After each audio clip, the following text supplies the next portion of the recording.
નમસ્કાર, જસુપ્રિયા કુકબુકમાં આપનું સ્વાગત છે।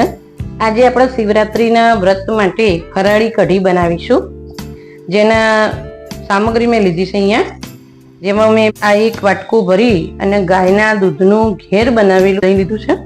એમાં એક વાટકું લીધું છે અને એક બીજું વાટકું, એમ 2 વાટકા મેં અહીંયા દહીં લીધું છે।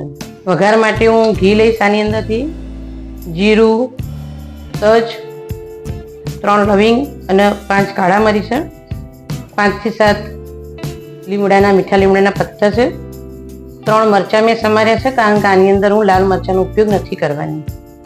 કોથમીર, આની અંદર આપણે ચણાનો લોટ નથી નાખતા, એટલા માટે આપણે એને કઢીને ઠીક કરવા માટે અહીંયા મેં રાજગરાનો ફરાળી કરકરો લોટ 3 ચમચી લીધેલો છે। અહીંયા મેં અડધી ચમચી મેં કાળા મરીનો પાવડર અને 1 પિંચ જેટલો તજનો પાવડર લીધેલો છે। અહીંયા 2 ચમચી મેં ધાણા જીરું પાવડર લીધો છે। સ્વાદ અનુસાર આપણે સિંધો મીઠું નાખીશું ફરાળી। અને અહીંયા મેં આપણે જે મુરૈયું બનાવ્યો છે મેં એની અંદરથી મેં 1 ચમચો ભરી જે કઢીની અંદર હું ઉપયોગ કરીશ શીખ માટે, ચણાના લોટની જગ્યાએ હું એ રાજગરાનો લોટ અને મોરૈયો બંનેને મિક્સ કરી અને એની અંદર ઉપયોગ કરીશ। તો જુઓ, આપણે આજે આ ચણાનો દહીં છે એને આપણે સારી રીતે જીરી લઈશું અને 2 વાટકા મેં લીધું હતું, એની અંદર હું 2.5 વાટકા પાણી લઈશ।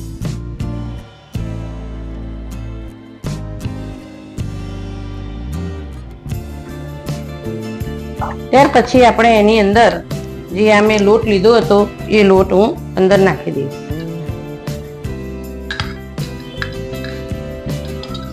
એને પણ સારી રીતે જીરી લઈશું, એક રસ થઈ જશે। એની અંદર જ હું ધાણા જીરું પાવડર,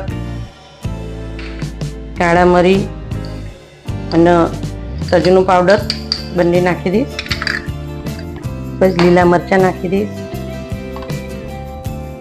આપણે એને પહેલા તડકો મારવાનો નથી, 2-3 ઉભરાયા પછી હું એની અંદર તડકો મારીશ। સિંધો મીઠું પણ હું છેલ્લે જ નાખીશ, કારણ કે કાચી છાશમાં આપણે નાખવાથી એ છાશ આપણી ફાટી જાય। આપણે મસાલાવાળી છાશ મિક્સ જે કરી દો એ બધું અંદર હું નાખી દઈશ। અને ચડેલી જ બધી વસ્તુ છે, ફક્ત 4 ચમચી લોટ જ આપણો રાજગરાનો છે, એ ચડતા વાર લાગતી નથી।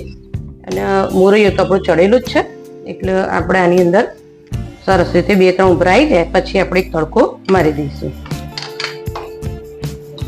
આપણી કઢી સરસ રીતે ઉકળી અને તૈયાર થઈ ગઈ છે, એની થીક પણ સારી એવી છે।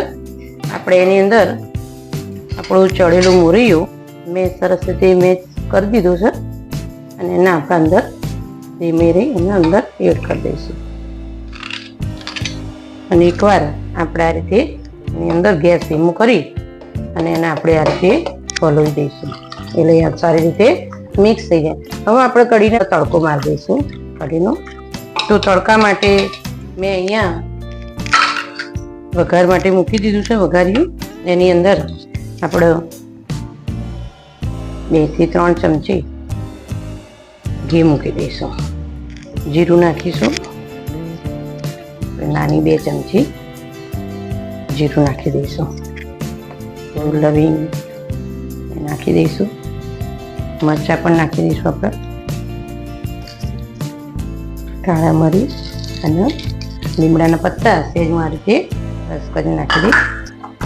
આપણો વઘાર તૈયાર છે, સરસ રીતે આવી જશે। આપણે આ રીતે વઘારને ઢાંકી દઈશું, જેથી કરીને વઘારની સુગંધી અંદર કઢીમાં સરસ રીતે બેસી જાય।